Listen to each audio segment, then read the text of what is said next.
Hey folks, Jeff Marshall here. Welcome back. We are continuing our studies of the CAGED system. If you haven't seen the introduction to the CAGED system video, please do so, as it will give you a brief oversight of how the CAGED system works. Now, I've also got some CAGED system videos in the major sounds, but today we're going to work on our minor sounds, starting with pattern 1. I'm going to keep it in the key of D, seeing how that's what our major sounds. I did all the videos of our major CAGED sounds in the key of D, so I'm going to stick with that so we can contrast the two, and hopefully you can see the difference between them. Let's start with pattern number 1. Okay, now with pattern number 1, basically we're starting in the C shape, and if you remember, we took a C major chord and we just moved it up in a bar form to make it a D major chord. Well, in order to make this a minor chord, because that's what we're working on now is our minor sounds, is we have to lower the major third to the minor third. And in this case, the major third is right here. It's this F sharp tone. So we want to lower that to F, and that renders this chord shape, which you can see on the diagram. Now, I will admit that chord is a little bit tough on the hands, so in practical ways I usually just play it like this. Still has all the notes of the chord in it. Technically it's an inversion, it's from the third of the chord, but it's just a little bit more usable, and I figure if I'm playing in a band, bass player's probably got the root anyway, so. But of course you want to know where that root is, okay? So that's our chord shape. Let's take a look at the arpeggio that goes around that shape. Okay, we're going to start with our root tone here. I'm going to use my pinky, and I'm going to go to the minor third. All right, that is that F tone, and that's our minor third, and then the A here is the perfect fifth. So we have 1, flat 3, 5. Okay, the next octave starts here on a root tone D. The minor third, which is F, and then the perfect fifth. It's a bit of a stretch down here, but if you go up higher on the neck, it's not quite so difficult. So, and you know, maybe it will kind of break your hands open a little bit, allow you to get a little bit further reaches on the guitar. So let's go over that one more time. We got 1, flat 3, 5, 1, flat 3, 5.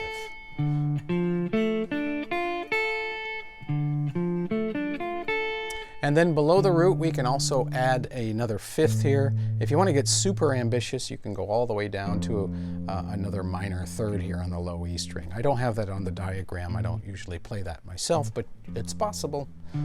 All right, so let's bust out our buddy, the metronome. This is at 90 beats per minute. And let's just start off by playing that with quarter notes, okay? So here's our quarter notes. 1, 2, 3, 4.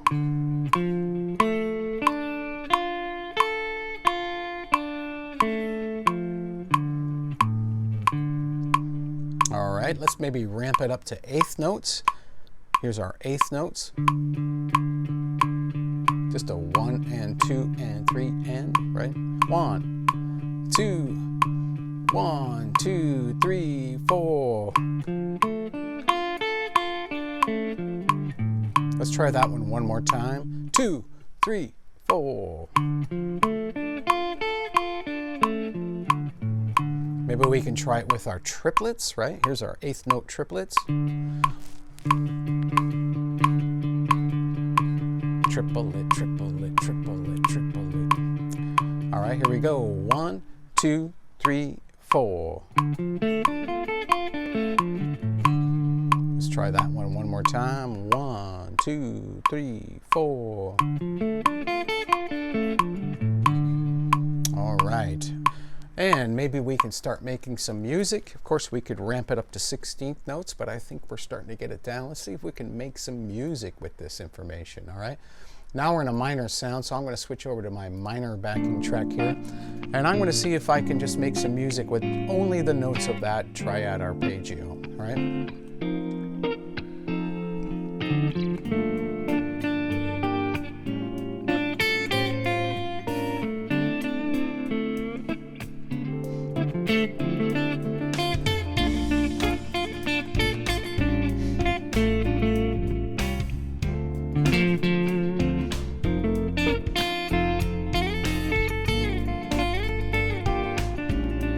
slides are always nice, right?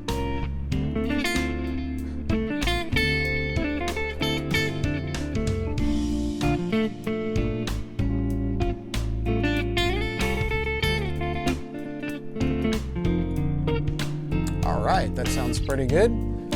Just trying to go through the paces, right? You want to go over a few exercises. First, of course, you want to learn it. Then you might want to practice it with a metronome to feel some of the different rhythmic subdivisions, and then put it into practice with some kind of a backing track or something like that. And I really encourage you to try to, just as an exercise, is to just try improvising a little bit over a backing track with only that information, with only the triad arpeggio. You don't have quite as many notes to deal with as, say, a full minor scale, so you have to be a little bit more creative, but it's actually a really good exercise, okay? All right, let's take a look at our minor pentatonic now. If we take a peek at the diagram, again, we're still in the key of D minor. Here's our minor chord, and of course you can abbreviate that if you like. Let's take a look at our minor pentatonic. Now, our minor pentatonic is made up of these intervals. It's a root tone or a 1, a flat 3 or a minor third, a fourth, a perfect fifth, and a flatted seventh. So we have 1, flat 3, 4, 5, flat 7. That's the formula for a minor pentatonic. All right, and then we can continue on with another root tone here. We have another minor third here, a fourth, and a fifth here. So we have, below the root we have another flat 7, and we have a fifth, and we can take that all the way down to the fourth, which in this case is G, and then maybe resolve it back up to our root tone.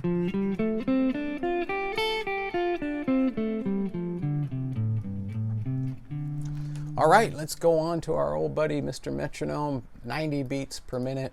And let's just start with eighth notes. I think we can do that. So here's our eighth notes. All right, get that groove going. It's just basically 1 and 2 and 3 and, right? All right, here we go. All together. 1, 2, 3, 4.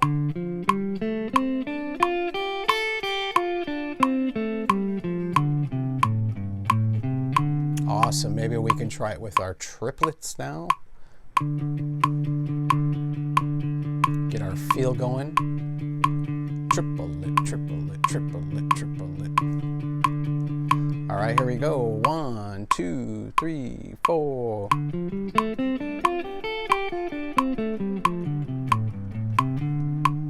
All right, and maybe we can do it with our 16th notes.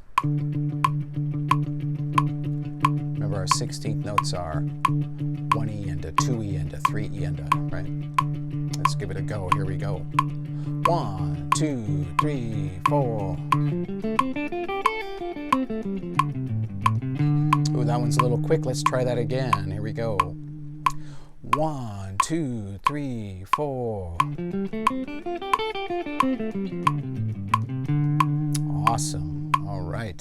Let's see if we can make a little bit of music with that pentatonic. Actually, you can make a lot of music with your pentatonic skills, as I'm sure you're well aware of. So let's give it a go.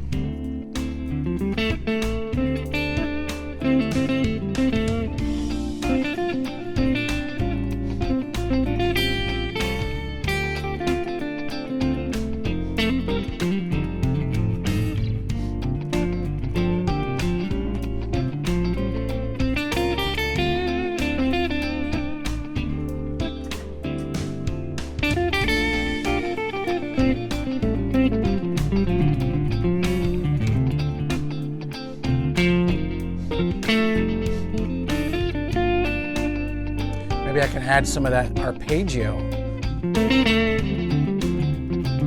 There's a little bit of that arpeggio, and then some pentatonic.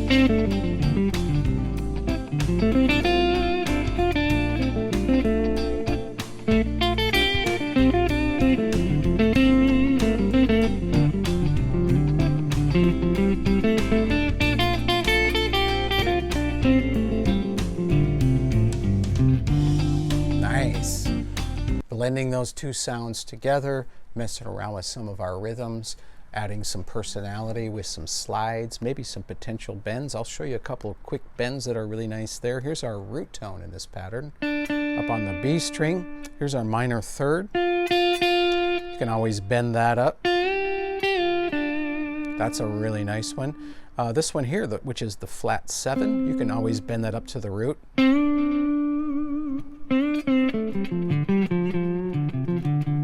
The minor third is always nice to put a little bluesy bend on there.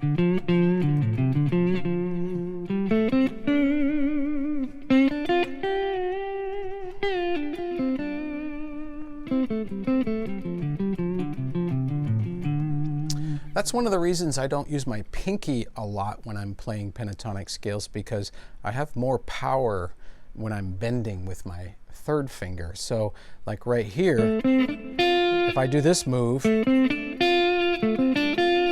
I'm stuck with my pinky here, it's a little harder for me to bend. This is just a personal choice. So a lot of times I will play those with just my first and third finger, and then I have a lot more power and control for some of those bends. All right, let's take a look at the full minor scale, pattern 1, again in the key of D. Now, a minor scale, unlike a major scale, you can compare it to a major scale, and that's usually what people do. The major scale is kind of the king of scales, so to speak, and then you can compare all your other scales to it. So a major scale is just basically 1, 2, 3, 4, 5, 6, 7. And a minor scale would be a 1, 2, a flat 3, a 5, a flat 6, and a flat 7. That's how it compares to the major scale. So if we take a look at our diagram there, we'll see our root tone is here. I'm going to play that with my pinky, and let's just go through some of the intervals. We have the root, or the 1. We have the 2. Now the flat 3, or the minor third, which is here. Then we have our natural 4th, our perfect 5th. Then we have a flat 6, and then a flat 7, right? So we've got, and you can hear it's got a really nice dark, sad sound. That's that minor sound. And then starting again from our root tone here, we play our root, major 2nd, minor 3rd, perfect 4th, perfect 5th, and we can go all the way up to the flat 6. So we have something like this. Okay? And then below the root, we have a flatted 7th here. All right? And then we have our flat 6 here, our 5th, and we can go all the way down to G, which is our 4th, and then back up to the root tone. Let's get Mr. Metronome out. Again, we're at 90 beats per minute. And maybe let's try with, let's just start with 8th notes. I think we can do it there. So here's our 8th notes. All right, here we go. 1, 2, 3, 4.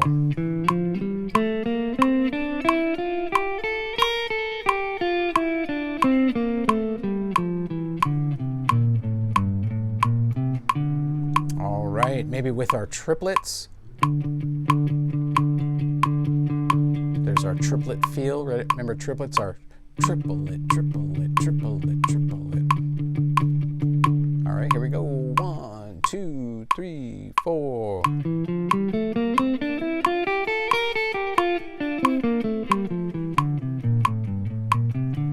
Let's try that one more time. Here we go. 1, 2, 3, 4.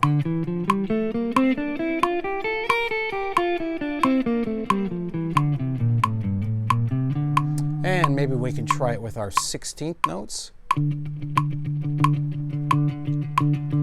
Remember, 16th notes are 1E and a 2E and a 3E and a, right? Here we go. Lock it in. 1, 2, 3, 4.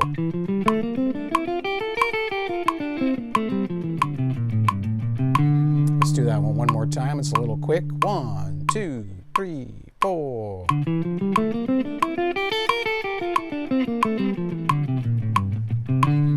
Nice. All right. So getting some of those different rhythmic subdivisions down, getting some of the fingerings down, and let's see if we can go ahead and make a little bit of music with that information. All right. All right, we got our scale.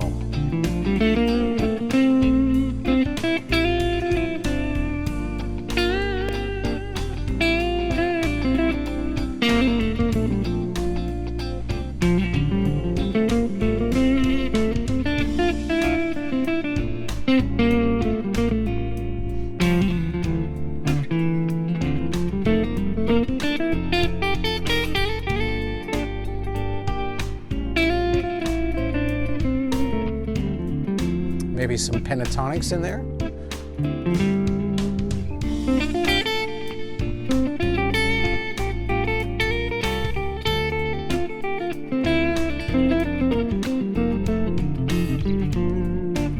Maybe some arpeggio.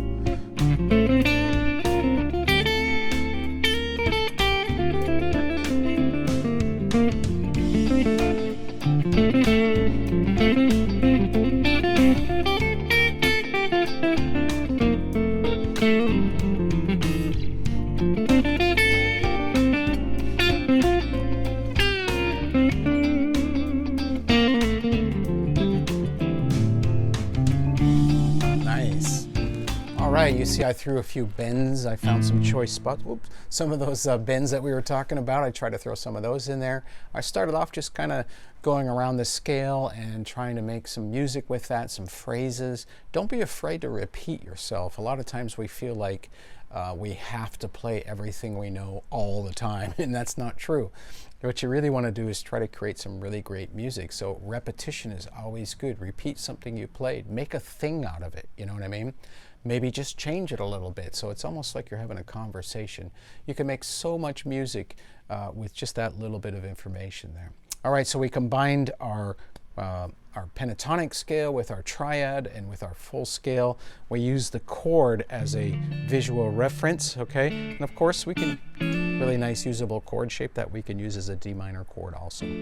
So that is pattern number 1 of our minor sounds in the CAGED system. Please stand by for pattern number 2. It's coming right up around the horn, and I will see you soon.